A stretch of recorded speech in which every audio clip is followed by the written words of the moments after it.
hindi makakapanood. Salamat.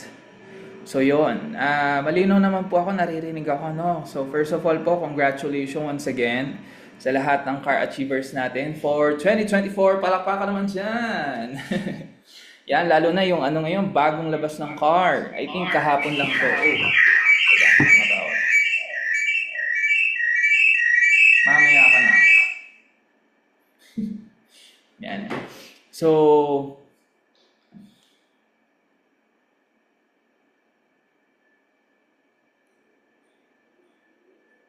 yeah. Yun, maiksi lang naman po itong pag-ano natin, announcement natin mga kapatid. Kasi most of you, di ba po, yun, may car na. Some of you, second car na ito.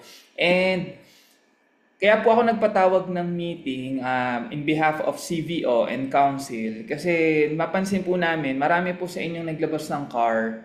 Poster lang, pictures lang. Which is okay naman po yon. Good po yon as marketing tool. Pero we do suggest na maganda po, meron po kayong mga video na ginawa. Okay? So, just to update you, ano ba yung importance na may video pag naglabas ka ng car? Yung video po, it's not only sa reels or it's not only story. Video is testimony, car reveal, okay, yung story mo nandun na rin. Tapos yung pag car reveal or kung car release, it's okay. Ay, importante, meron po kayong video na magagamit kasi yun po yung long term. Okay? Para maibenta nyo po or ma-showcase nyo po ng husto yung kotse ninyo. Kasi sobrang laking factor po, even ako sa experience ko sa pagpapalaki ng network, isa sa pinaka nakatulong talaga sa akin is yung video ng car ko. Kasi nandun yung story ko eh. I still remember yung first car ko, yung Mazda 3, hindi pa uso video marketing noon.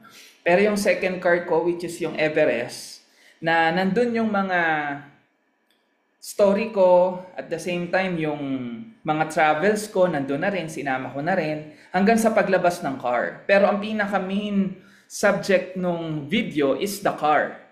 Yung car reveal. Hindi nga car reveal yun eh, car release. Tapos sa dulo. So ako, every time ako may kinakausap na prospect, yun muna yung pinapanood ko. And even sa mga leaders ng Project High, ganun din yung ginawa nila. So sa akin po, para at least matulungan ang bawat isa sa inyo na magkaroon ng video, meron po kaming ipo-provide, okay, na videographer. It's a creatives, okay? So team po sila, na which is etong team na to, ito rin yung nagsushoot ng mga video na napapanood nyo. So yung nakita nyo pong video na Project High Car Achievers, yung maramihan, sila po ang nag-shoot nan, pero ako yung nag-direct. Pero ito po, this time around, sila pa rin naman yung team.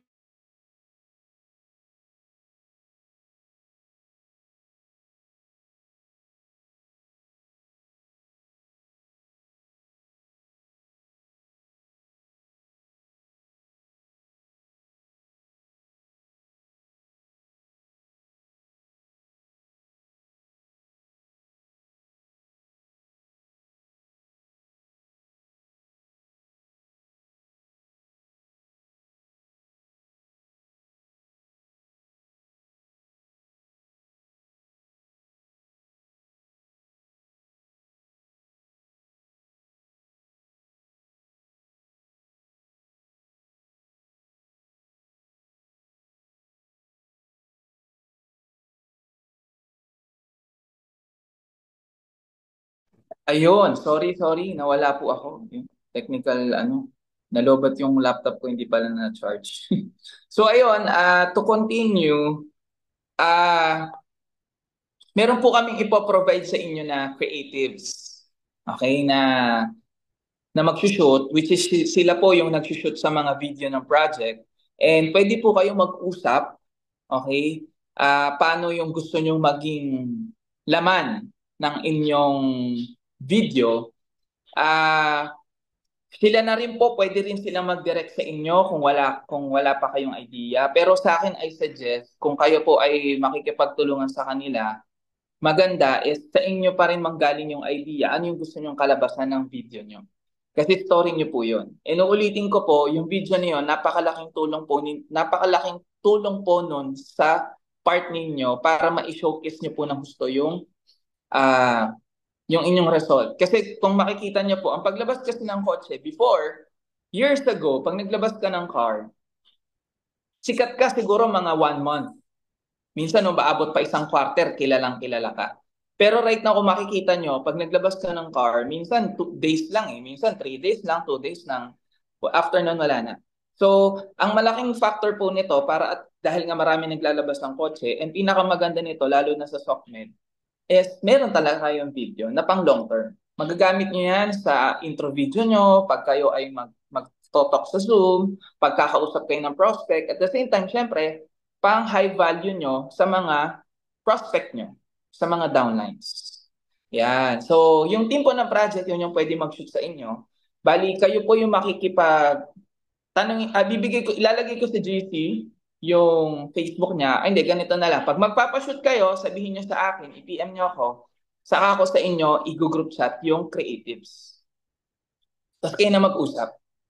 Okay? Tapos, syempre, it's not free. Okay? So, syempre, galing po sa inyo yun. Galing po to sa bulsa niyo. Okay? So, actually, ang shoot nila, official, is nasa 40,000. That's the price. Pero dahil po maramihan at the same time, dahil nga project na po ang gagawa, 25,000 na lang po ito. So kasama na yung drone shot. Pag ayaw nyo ng drone shot, pwede hong 20,000. Actually, sobrang mura na po ito. Kasi quality naman sila gumawa. Nakita nyo naman yung mga video ng project. Okay? So, 20,000 pag walang drone. Pag may drone, 25. So, kung anong gusto nyong paggawa, ipashoot nyo lang sa kanila, whole day, much better. Okay? Tapos kung may mga gusto kayong ipa-add na mga video, just like lifestyle, travel, it's okay. Then, magsisend po ako ng pwede nyong gayahin na peg para may idea lang kayo. Okay? Magsisend ako ng video dyan sa GC natin para at least magkaroon po kayo ng idea. Clear po? Then, it's not compulsory kung sila yung kukunin yung creatives. Pwede po kayong kumuha ng gusto nyong videographer sa labas. Pero yun na nga lang, kung may kakilala kayo na mas mura, it's okay. Importante may mapapagawan po kayo. Okay? Pero yun na nga lang, ang disadvantage nun is hindi lang natin sigurado syempre yung quality ng gawa nila. Pero again, pwede po kayong kumuha sa labas. Pero ito yung pwede namin i-provide sa project. Saka mura na itong makukuha natin. Clear po? Inuulitin ko, mura na po itong investment na to kasi long term. Sobrang mura na po ito. Kasi kung titignan nyo, yung 20,000 or 25,000, gaano karami naman ang VIP na pwedeng ibigay sa inyo. Some of you nagbagastos ng, ng funds sa boosting. And some of you gumagastos ng, alam mo yun, sa labas, sa network. Pero ito, one time lang to, pero long term nyo na magagamit yung video marketing. Yun. Clear po? Yun. So, yun lang. That's it. And question. Baka may tanong po kayo. Nag-entertain po tayo ng question.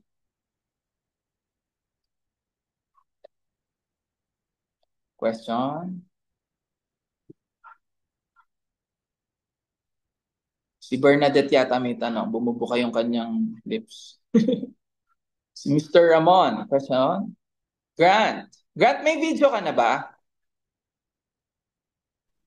Meron po, pero may mag-shoot po ulit ako. Meron akong videographer po na Yun, no? kausap. Ayan. Up yung nakagawa na po, di na magpapagawa. Yes, yes. Yan. So, yung mga nakapagpagawa na, it's okay. Hindi nyo na po kailangan pagawa.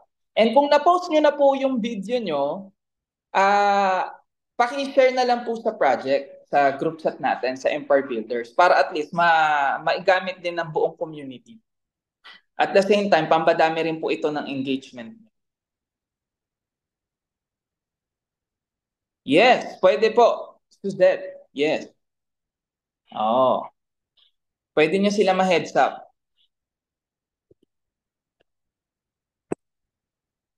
Yung mga nakagawa na, no need na po pagawa. Tapos, siguro, ang request na lang ng project, Once na nakapost na po yung video nyo, ah, yun, isend nyo na po sa group chat natin para at least matrend. Tapos, syempre, after po a week, hindi po namin i-grab to. So, nasa inyo yung engagement. Oh. So, after 1 week or 2 weeks, pag medyo matagal-tagal na, saka po natin siya ipopost sa project page.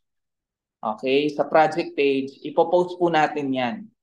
Yan. So, kaya po nag-provide kami ng creatives para at the same time talagang quality yung gawa. Kasi ipopost po to sa official page eh. So syempre, alam niyo yan. So mas dadami ang engagement nyo. Yun ang advantage. Kasi pag na-post ka ng project sa page, mas makikilala ka ng community. Clear na po? Yeah. Sabi ni Bernadette, moron na daw. Moron. Si Arvin. Ayan, Kuya Arvs, congrats sa bagong car. Grabe si Kuya Arvs, so batang-bata lalo sa kotse nyo. Mm-mm. So, yon. So, sa mga hindi po naka-attend, yun, panoorin nyo na lang po ito. And sa mga may question po, pwede po kayong magtanong sa group chat. Okay? So, actually, yun lang naman po. And again, magsusend po ako ng video para may peg po kayo. So, any kind of importante at least ma-showcase nyo yung sana lang sa akin tip ko lang po sa papagawa ng kotse. Sana mas maging kung kaya mong gawa ng mas maging unique yung car video mo para hindi na siya yung typical na car video kasi most of video ng mga networkers kung mapapansin nyo pare-pareho lang. Parang angasan, 'di ba? Okay naman yung maangas, 'di ba? Yung mga ganyan, tapos naglalakad, ganto ganyan. So at least make sure na kung gagawa yung mga papagawa po ng video sa mga upcoming video na gagamitin natin for car, at least medyo may unique. And always remember, pag gagawa po ang online marketing, napaka-importante na kung gusto yung first 10 second. Yeah, first 10 second, yun dapat ang may hook. Kaya dapat yung first 10 second ng video mo, bakit papanoorin ito ng prospect mo? Dapat ma-hook sila. Yun ang online, yun ang social media. First 10 second, yun ang pinaka-importante. Kaya nga may tinatawag sa story, di ba, may My Day. Di ba, may mga clickbait. May mga clickbait dyan, di ba? So sa video din, may mga clickbait. Ang tawag doon, hook. Paano sila manonood? Bakit sila manonood?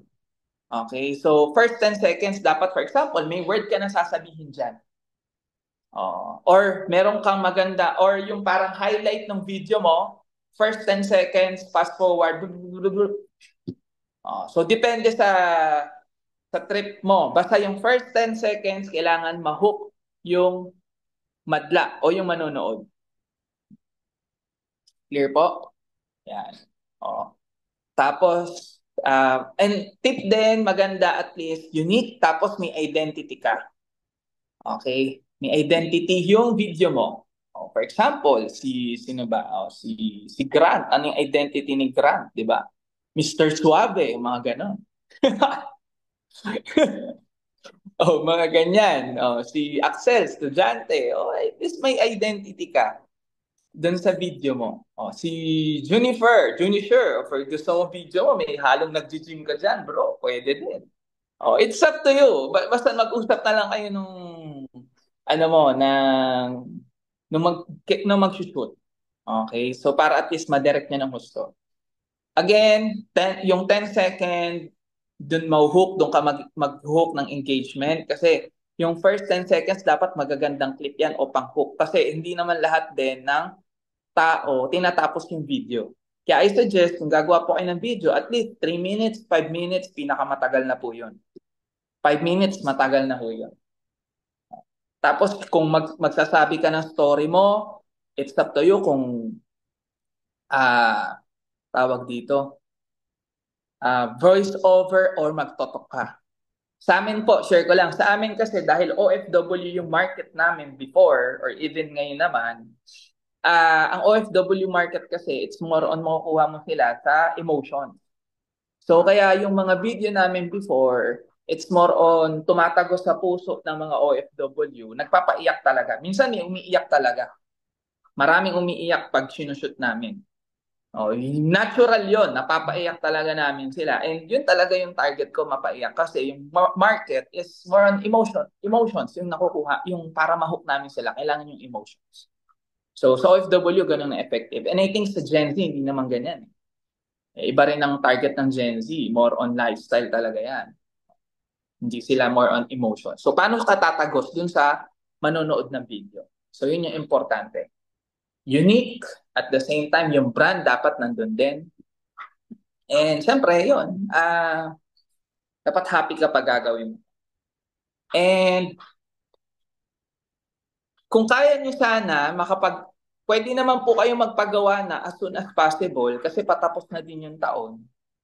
Oh. So, kung gusto nyo mag-release anytime, wala naman tayong i-schedule. Okay, hindi na wala naman tayong schedule kung sino yung ano. Siguro kung gagawa ka ng video, siguro mag-update na lang tayo sa GC kung kailan nyo po kung kailan nyo aasikasuhin. Lalo na po yung mga naunang gumawa na o yung mga naunang naglabas na po ng car, we do suggest na kailangan po ASAP po makagawa na kayo ng video para at least may panibagong engagement na naman sa inyo. Sa mga bagong car achievers, at least habang maaga pa, maganda po maasikaso na din natin para at least nandun pa yung init ng trend or ng engagement sa inyo. Okay po? Yon. So that's it mga kapatid. And once again, congratulations sa lahat po ng car achievers natin for 2024. And I hope yung car na po yan makapagbigay pa lalo ng mas maraming inspirasyon sa buong community. And of course, na mas maraming blessing sa buong group po ng bawat isa sa inyo. Okay? So yon. Thank you so much.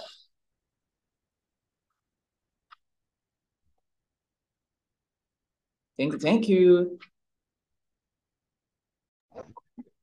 Thank you po, Mentor. Picture kahit para sa GC lang. 1, 2. Yan. Yun. Thank you.